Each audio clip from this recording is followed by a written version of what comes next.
Hello guys. Hi. So கோட்டு படத்தை பார்த்துட்டு வந்துட்டோம். இப்போ கோட்டு படத்தோட ரிவ்யூ, எங்களுடைய ரிவ்யூ. என் தம்பியோட ரிவ்யூ கொஞ்சம் மிக்ஸ் ஆகும். அவங்ககிட்டயும் கொஞ்சம் பேசிட்டு வந்ததுனால அவன் சில ஒப்பீனியன்லாம் சொன்னான், அவனுடைய கருத்துலாம் சொன்னான். ஸோ இதெல்லாம் மிக்ஸ் ஆகும். ஸோ ஃபஸ்ட்டு நான் பார்த்த தேட்டரை பற்றி சொல்லிவிடுவோம். தேட்ரு ஆவரேஜாக தான் இருந்துச்சு. ஸோ தேட்டரில் பெருசாக எஃபெக்ட்லாம் தெரியல, சவுண்ட் எஃபெக்ட்ஸோ இல்லை அந்த இதுவோ எதுவும் தெரியல. பட் ஆனால் ஸ்க்ரீனில் பார்க்கும்போது நல்லா பிரைட்டாக தான் இருந்துச்சு. ஸோ அதனால் லெட்டர்ஸ்லாம் படிக்க முடிஞ்சுது. பட் ஓகே, தேட்டர் ஆவரேஜான தேட்டர்னால பெரிய அந்த பேக்ரவுண்ட் மியூசிக்கோ மற்ற சவுண்ட் எஃபெக்ட்ஸோ பெருசாக தெரியல. அந்த டிடிஹெச் அந்த இந்த சவுண்ட்லாம் தெரியல. ஓகே. ஃபீட்பேக் என்ன? சீட்டு இது மற்றது சொல்லி. தியேட்டரில் க்ரௌட்லாம் ரொம்ப நிறையவே இருந்தாங்க. ஆல்மோஸ்ட் ஃபுல் ஆகிட்டு இருந்தது, லோக்கல் க்ரௌட்ஸ். ஸோ அந்த தியேட்டரில் கத்துறது அதெல்லாம் நல்லா இருந்தது. சீட்டு எனக்கு அவ்வளோ கம்ஃபர்டபுளாக இல்லை. இப்போ இந்த காலத்தில் இருக்கிற சீட்டுக்கும் அது அந்த லெதர் ஃபினிஷ்லலாம் வச்சு நல்லா ஃபுல்லாக வளைய முடியல, ரொம்ப கொஞ்சம் சின்னதாக இருந்த மாதிரி எனக்கு தோணுச்சு. மற்றபடி ஓகே தான். ஓகே. சீட்டு அந்த தேட்டரை நம்மளுடைய ரிவ்யூ அஃபெக்ட் பண்ணணும்னு நினைக்கிறியா? எப்படி? இல்லை. Okay okay. ஸோ படம் பார்த்தோம். ஓவராலாக பார்த்தோன்னா என்னை பொறுத்த வரைக்கும் இது ஒரு ஆவரேஜான மூவி தான். பட் இவங்க என்னென்னா ஒரு புதுசான ஒரு இது எடுத்துகிட்டு உள்ளே விட்டாங்க. அது என்னென்னா ஏஐ. ஸோ அது இந்த படத்தை உள்ளே நுழைச்சி விட்டாங்க. ஸோ இனிமேல் வர படத்தில் நாம் ஏஐ நிறைய பார்க்கலாம். ஸோ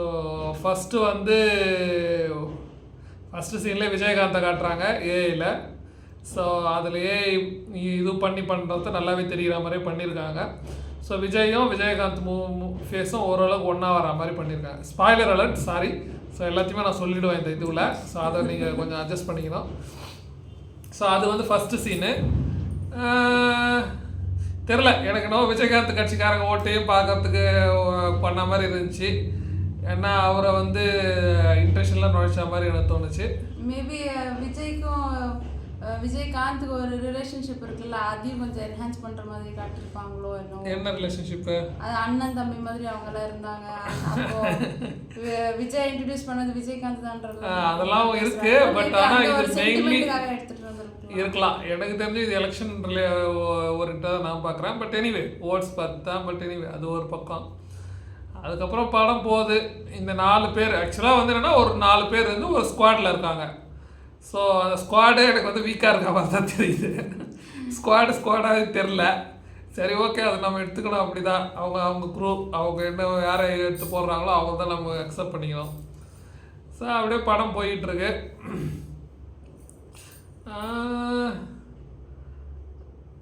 அதாச்சும் எப்பவுமே இந்த ஃபேமிலி கேதரிங் கெட் டுகெதர்னால் இந்த சரக்கு, இந்த ஃபஸ்ட் ஹாஃப்லலாம் ஃபுல்லாக சரக்கு படிக்கிறது, அந்த இது பண்ணுறது, ரிலேஷன்ஷிப்பில் ஹஸ்பண்ட் அண்ட் ஒய்ஃப்குள்ளே இருக்க மாதிரி பிரச்சனைகள்லாம் காட்டுறது எனக்கு ரொம்ப பழைய சப்ஜெக்டாக இருக்குது.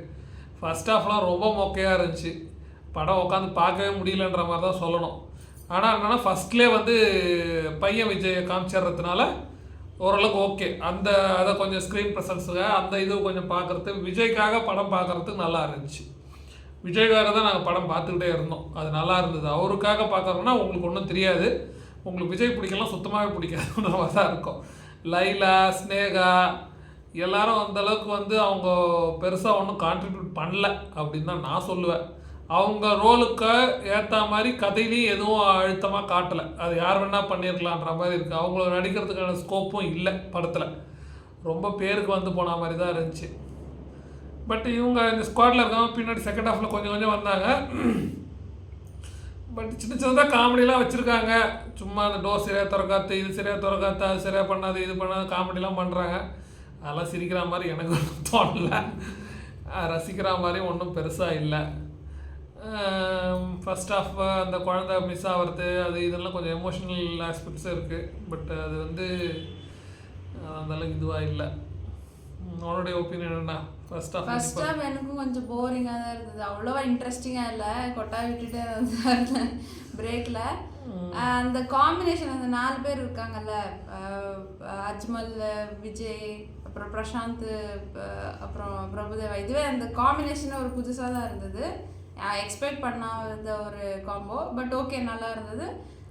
அப்புறம் நீங்கள் சொன்ன மாதிரி லைலாவும் அப்புறம் ஸ்னேகாவும் சும்மா அதாவது அவங்களோட கான்ட்ரிபியூஷன் அவ்வளோவா இல்லை, அவங்களுக்கு அந்த ஸ்கோப் இல்லை கேரக்டரில். ஓரளவுக்கு வந்தாங்க போனாங்க அவ்வளோதான் இருந்தது. பட் ஓகே, அவ்வளோதான். ஃபர்ஸ்ட் ஹாஃப் கொஞ்சம் சும்மா தான், அவ்வளோதான் சொல்லலாம். மோகன் பெருசாக சொல்கிறதுக்கு இல்லை, அவருக்கான இது வந்து அவ்வளோதான். ஸோ அவர் அதை நல்லாவே பண்ணியிருந்தார் ஃபர்ஸ்ட் ஹாஃபில் வில்லன் மாதிரி. செகண்ட் ஹாஃப் நல்லாவே போச்சுன்னு சொல்லலாம். செகண்ட் ஹாஃப் எனக்கு மொத்தத்தில் படத்தில் ஃபைட் நல்லா பிடிச்சிருந்துச்சி. ஃபைட் சீன்ஸ்லாம் நல்லாவே இருந்துச்சு. ஃபர்ஸ்ட் ஹாஃபில் வந்த பைக் சேஸு, இதுவங்க தாய்லாந்தில் நடக்கிற ஃபைட்டு, செகண்ட் ஹாஃபில் வந்த ஃபைட்டுங்க எல்லாமே ஃபைட் சீன்ஸ் நல்லா இருந்துச்சு. அதெல்லாம் ஓரளவுக்கு வந்து போர் அடிக்கல, ஓரளவுக்கு ரியலாகவும் இருந்தது. ஒரு சில இடத்துல சின்ன சின்ன தப்பு இருக்கும், துப்பாக்கி வச்சுருக்கோம் கிட்ட போய் சண்டை போட்டுக்கிட்டு இருப்பான், அதெல்லாம் நம்ம அக்செப்ட் பண்ணி தான் அவ்வளோ தமிழ் சினிமாவில். ஸோ அந்த மாதிரி சில விஷயங்கள் இருந்தாலும் ஓகே, இப்போ அதெல்லாம் அக்செப்ட் பண்ணிக்கலாம். இன்னும் வந்து பார்த்திங்கன்னா அவங்க சில ட்விஸ்ட் வச்சு எதுவும் பண்ணி போயிட்டு போகிறாங்க. பட் ஆனால் வந்து அவங்க விஜய் அப்பா விஜய் வந்து அந்த அந்த கேஸு கிராக் அந்த இது கிராக் பண்ணி எப்படி என்னன்றது யார் என்னன்னு கண்டுபிடிக்கிறதுலாம் வந்து நல்லாவே இருந்துச்சு. அந்த சஸ்பென்ஸை வந்து அவர் கரெக்டாக வந்து ஹேண்டில் பண்ணி எடுத்துகிட்டு போயிட்டு அவர் எப்படி வந்து அதை இது பண்ணி கண்டுபிடிக்கிறாரு அப்படின்றதெல்லாம் நல்லாவே பண்ணியிருந்தாங்க. பட் இன்னொரு விஷயம் நீ கவனிச்சியா, ஃபஸ்ட்டு போகும்போது பிரபுதேவா அங்கே போக மாட்டான். இவங்க போகிறாங்கல்ல ஒரு இடத்துக்கு, மோகனை அரெஸ்ட் பண்ணுறதுக்கு போகிறாங்கல்ல, அங்கே வந்து பிரபுதேவா வரமாட்டான். இங்கே செகண்ட் ஹாஃபில் அவங்ககிட்ட எங்கேருந்து பாம்பு வச்சிருக்கன்றது கண்டுபிடிக்கிறது, அப்போ வந்து அவன் போக மாட்டான். அவன் தனியாக பிரசாந்த் கூட போய் பேச சண்டை போடுற மாதிரி வரும். அந்த இடம்லாம் கொஞ்சம் லாஜிக் சின்னதாக மிஸ் ஆன மாதிரி எனக்கு தோணுச்சு. கடைசியில் வந்து இதுவில் பண்ணியிருந்தாங்க ஃபைட்டு, ஸ்டேடியத்து உள்ளே பண்ணுற மாதிரி ஃபைட்டு, ஸ்டேடியத்து அந்த கேலரிக்கு மேலெலாம் ஃபைட்டுன்ற மாதிரி வச்சுருந்தாங்க. ஸோ அதெல்லாம் வந்து பார்த்தீங்கன்னா ஓகே, ஃபைட்லாம் எதுவும் தப்பு சொல்ல மாட்டேன். பட் அவங்களுக்கு ஆல்ரெடி தெரிஞ்சிருச்சு எங்கே பாம்பு இருக்குது என்னன்றது, வெளியில் இருக்கும்போது தெரிஞ்சிருச்சு. ஒன்லி விஜய் மட்டும்தான் உள்ளே வந்திருக்காரு, மற்றவங்கெல்லாம் வந்திருக்கலாம். மற்ற ஃபோர்ஸ்லாம் வந்திருந்தாங்கன்னா மெஜாரிட்டி ஆஃப் த ஒர்க் முடிஞ்ச மாதிரி. நீ பாம்பு டிஃப்யூஸ் பண்ணுறது இல்லை அந்த இது டெட்டனேட்டரை கண்டுபிடிக்கிறது மட்டும்தான், அந்த சுவிட்சை கண்டுபிடிக்கிறது எடுக்கிறது மட்டும்தானே காண்டி, மீதியெல்லாம் தேவையே கிடையாது. பட் ஓகே, இதுவும் நல்லா இருந்துச்சு. எனக்கு வந்து அதான் இன்னொரு கான்செப்ட் வந்து என்னென்னா, இந்த பசங்க வந்து அப்பா அம்மா பேச்சை அந்த அளவுக்கு இது பண்ணாத மாதிரி பண்ணுறது வந்து காட்டுறாங்க, பாசம் இல்லாத மாதிரிலாம் காட்டுறாங்க இப்போ வர படங்களில். அது வந்து நான் 2-3 படங்களில் பார்த்துட்டு தான் வரேன். ஆனால் வந்து அதை நம்ம பெருசாக எடுத்துக்க தேவையில்ல, அது எப்படின்னு நம்ம சொல்ல முடியாது அவங்க மனசில் என்ன இருக்குன்ட்டு. ஆனால் வந்து இதில் என் தம்பிக்கிட்ட பேசும்போது அவன் ஒரு பாயிண்ட் சொன்னான், மேபி அவங்க வந்து க்ளோனாக இருக்கிறதுனால வந்து அது வந்து அந்த எமோஷன்ஸ் அவனுக்கு புதுசாக மாற்ற முடியலன்ற மாதிரி. பட் நம்ம ஃபர்ஸ்ட் சன் வந்து க்ளோன் இல்லைல்ல, அதுக்கப்புறம் அடுத்தடுத்து வரவன் தானே க்ளோனு. அதுக்கு க்ளோனு அந்த கிளைமேக்ஸில் அவன் வந்து க்ளோனு, அவன் வந்தவனே ஒரு ரியல் கிடையாது. ஸோ அதுதான் வந்து அந்த லீடு கொடுத்தது. அவன் வந்து என்னன்னா அங்கே சஞ்சயா உட்காந்துக்கிட்டு அவன் ஆள் ரெடி பண்ணிக்கிட்டு இருக்கான், 2வது 3வதுன்ட்டு. அதில் வந்தவன் ஒருத்தன் உள்ள வந்தவன் வந்து அவன் வந்து இது டம்மி, அது அவனுக்கு தெரியாது, அவனுக்கே தெரியாது நம்ம க்ளோன்டுன்ட்டு. இல்லைன்னா அவன் சூசைட் அட்டாக்காக மாறி இருப்பான். அவன் சூசைடாக மாறாமல் அவன் பண்ணதுக்கு காரணம் என்னென்னா அவனுக்கே அவனுக்கு தெரியாது. ஆனால் வந்து அடுத்தடுத்து அவன் ஆள் ரெடி பண்ணி விட்டுக்கிட்டே இருப்பான்னு வச்சுக்கேன். ஸோ செகண்ட் ஹாஃப்க்கும் படத்தில் லீடு கொடுத்துருக்காங்க கடைசியில் கிளைமேக்ஸில், அதுவும் நல்லா இருக்குது. ஸோ கிளைமேக்ஸ்லாம் ஓகே தான், எல்லாம் ஓகே தான். பட் ஆனால் வந்து இன்னும் பெஸ்ட்டாக நிறைய பண்ணியிருக்கலாம். என்னை பொறுத்த வரைக்கும் இவ்வளோ பெரிய க்ரூ வச்சுக்கிட்டு இவ்வளோ பெரிய ஆர்டிஸ்ட்டை வச்சுக்கிட்டு நல்லா பண்ணியிருக்கலாம். அவருக்கான மார்க்கெட் நிறைய இருக்குது, நிறைய ஆடியன்ஸ் வராங்க, ஃபேமிலி ஆடியன்ஸ் நிறைய பேர் வராங்க, சின்ன குழந்தைலேருந்து பெரியவங்க வரைக்கும் நிறைய பேர் தேட்டரில் பார்க்க முடிஞ்சுது. ஆனால் பசங்க யாரும் செலிப்ரேட் பண்ணுற மாதிரி எதுவும் இல்லை சீன்ஸ். சும்மா விஜய் வர நேரத்தில் மட்டும் கத்திக்கிட்டு இருந்தாங்க, மற்ற நேரத்தில் ஒன்றும் பெருசாக கத்தலை அப்படின்னு தான் சொல்லணும். நீ என்ன ஒன்று சொல்கிற? செகண்ட் ஹாஃபில் என்னோட ரிவ்யூ என்னென்னா, விஜயோட அப்பாவும் அந்த சன்னோட டிஃப்ரென்சியேஷன் வந்து ரொம்ப நல்லா எடுத்திருக்காங்க. அது வந்து கிராஃபிக்ஸா ஏஐயா இல்லை ரியலாகவே விஜய் வந்து வெயிட் லாஸ் பண்ணியிருக்காரான்னு தெரில, பட் அது வந்து ரொம்ப நல்லா எடுத்திருக்காங்க. அந்த ஃபீல் வந்து இருக்குது. ஓகே, சன்னு மாதிரி தான் இருக்காரு, அப்பா மாதிரி தான் இருக்காரு.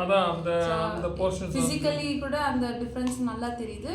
ஸோ அது ஓகே. அதுக்கப்புறம் செகண்ட் ஹாஃப் வந்து கொஞ்சம் இன்ட்ரெஸ்டிங்காக இருந்தது, லைவ்லியாகவும் இருந்தது. நிறைய புது அன்எக்ஸ்பெக்டட் கேரக்டர்ஸ், அன்எக்ஸ்பெக்டட் டேர்ன்ஸ் எல்லாம் இருந்ததுனால ஓரளவுக்கு கொஞ்சம் இன்ட்ரெஸ்டிங்காக இருந்தது, போர் அடிக்கல, ஓகே தான். அப்புறம் வேற என்ன, யோகி பாபுலாம் வந்தாப்புல. யோகி பாபுடைய காமெடிலாம் அந்த அளவுக்கு ஒர்க் அவுட் ஆகலை அப்படின்னு தான் அவ்வளோவா இல்லை அவங்களுக்கு. அது வந்து ஈவன் 1-2 சீன்ஸுமே அது எடுக்கல. ஏன்னா வந்து படம் வந்து வேற த்ரில்லை நோக்கி ஓடிக்கிட்டு இருக்கு. ஸோ அதனால அந்த நேரத்தில் நீங்கள் காமெடி நினைச்சாலும் அது காமெடி எடுபடலை. அவங்க வேற சஸ்பென்ஸு, வேற த்ரில்லரு, எப்படி அவங்க ஹேண்டில் பண்ணுறாங்க, எப்படி ஒருத்தர் போயிட்டு இருக்காங்கன்றது. பட் நிறைய விஷயங்கள் வந்து தம்பி விஜயோட கேரக்டர் வந்து கிளியராக டிஃபைன் பண்ணலன்னு தான் நான் சொல்லுவேன். ஸோ அவன் எமோஷ்னலி அவன் எப்படின்றது தெரியல, அவன் வந்து ரிலேஷன்ஷிப்பில் அவன் எப்படின்றத சொல்லலை, அவன் லவ் பண்ணுற மாதிரி காட்டுறாங்க, சும்மா கிஸ் பண்ணுற மாதிரி அப்படிலாம் சில சீன்ஸ் வருது.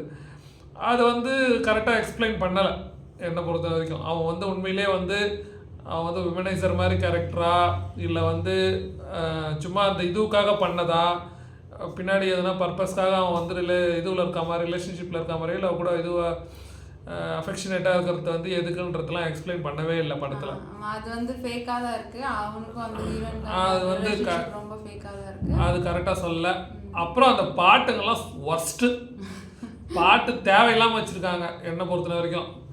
விஜய் டான்ஸ் ஆடின சீன்ஸ்லாம் வந்து விஜய் டான்ஸ் நல்லா ஆடி இருந்தாப்புல, பட் ஆனால் அந்த பாட்டுங்கள்லாம் தேவையில்லாமல் வந்ததுனால எனக்கு வந்து அது கனெக்டே பண்ண முடியல. அது ரொம்ப இடைஞ்சலாக தான் இருந்துச்சு. பாட்டுங்க ஃபஸ்ட்லேருந்தே பாட்டுங்க வந்துச்சு, ஒரு பாட்டு கூட மனசுலேயே நிற்கலை. எந்த அந்த அந்த பாட்டில் வந்து அவங்க என்ன கன்வே பண்ணுறாங்கன்றதும் புரியல. ஃபஸ்ட்டு வந்து ஒரு பாரில் பாடுறது, அவங்க உண்மையிலே செலிப்ரேட் பண்ணுறாங்களா, இல்லை வந்து அதாவது ஒரு ஸ்ட்ரெஸ் ரிலாக்ஸ் பண்ணுற மாதிரி பாடுறாங்களா, அது என்னன்னே தெரில. என்ன லிரிக்ஸ்னும் தெரில, என்ன மீனிங்கில் பாடுறான்னு தெரியல. சும்மா சார கடிச்சிட்டு வீட்டில் போய் உட்காந்து சண்டை போட்டுட்ருக்கேன். அது வந்து என்ன மீன் பண்ணுறாங்க இன்னும் கொஞ்சம் பெட்டராக அது தெரில. ரெண்டாவது த்ரிஷாவுடைய பாட்டும் சரி, இந்த புது ஹீரோயினுடைய பாட்டும் சரி, அவங்க வந்து அந்த பாட்டு வச்சதுக்கான பர்பஸ் என்னன்றதும் தெரியல. சும்மா குத்துப்பாட்டுனா காட்டணும் சீனு, அப்போ தான் குத்துப்பாட்டு, இல்லையா கம்முன்னு வந்து வாரம் போகணும். சும்மா என்ன பாட்டுனே தெரியாத மாதிரி ஒரு பாட்டு இருந்துச்சு. அதுலேயும் வந்து அவங்க என்ன எக்ஸ்பிளைன் பண்ணுறாங்க, அது என்ன மோட்டிவில் ஓடுதுன்னே தெரில. அது வந்து பெரிய ஒரு நல்லா இல்லாத ஒரு இது மாதிரி எனக்கு தோணுச்சு. ஆமாம், த்ரிஷா சீன் வந்துட்டு வராங்க, குத்துப்பாட்டு போடுறாங்க, அவ்வளோதான் முடிஞ்சுது.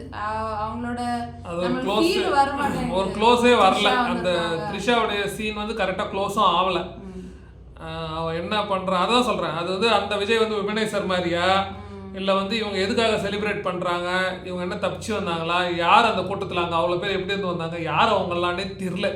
இவ்வளோ பெரிய கேங் இங்கே ஆல்ரெடி இருந்துச்சுன்னா அப்போ அவங்க மாஸ்கோவில் இருந்தவங்க யாருன்னு தெரில. இங்கேருந்து அங்கே போனாங்களா, இல்லை அங்கேருந்து இங்கே வந்தாங்களா, எப்படி இவங்க இவ்வளோ டீம் ஃபார்ம் பண்ணாங்க. இன்டர்நேஷ்னல் டெரரிசம் மாதிரி காட்டுறான், இன்டர்நேஷ்னல் இது மாதிரி நாடு விட்டு நாடெலாம் போகிறாங்கன்னா எப்படி இவங்களுக்கு என்ன, எப்படி ஃபண்டு, எந்த இதுவில் இருக்காங்க இவங்க, அதெல்லாம் கொஞ்சம் எக்ஸ்பிளைன் பண்ணியிருக்கலாம். But okay. அப்புறம் நீங்கள் சொன்ன ஆடியன்ஸ் கூட தியேட்டரில் வந்து விஜய்க்காக மட்டும்தான் சவுண்டு வருது, கிளாப்ஸ் வருது, விசில் அடிக்குது, மற்றபடி எதுவுமே ஹைப் இல்லை. எமோஷனுக்காகட்டும் ஓரளவுக்கு இருக்குது, காமெடி இல்லவே இல்லை. அதாவது இருக்குது, பட் அந்த சிரிக்கிறவள தியேட்டரை குலுங்கி சிரிக்கிறவள இல்லை. விஜய்க்கு மட்டும்தான் அந்த மாஸ் எஃபெக்ட் இருக்குது, எக்ஸ்பெக்டேஷன்ஸ் நிறைய வச்சுருக்காங்க. ஸோ விஜய்க்கான முழுக்க விஜய்க்கான படம் தான் இது. அதே மாதிரி வந்து சொல்லலாம், விஜய் வந்து இன்னும் நிறைய படம் நடிக்கலாம் தைரியமாக. வர ஆடியன்ஸை பொறுத்து பார்த்தா அவங்க இன்னும் வர்றதுக்கு ரெடியாக இருக்காங்க. நம்ம தலைவர் நல்ல படம் நடிச்சு விட்டாருன்னா போதும், வர்றதுக்கு ரெடியாக இருக்காங்க, பார்க்கறதுக்கு ரெடியாக இருக்காங்க. இன்னும் ஓரளவு கொஞ்சம் ஒர்க் பண்ணால் போதும்.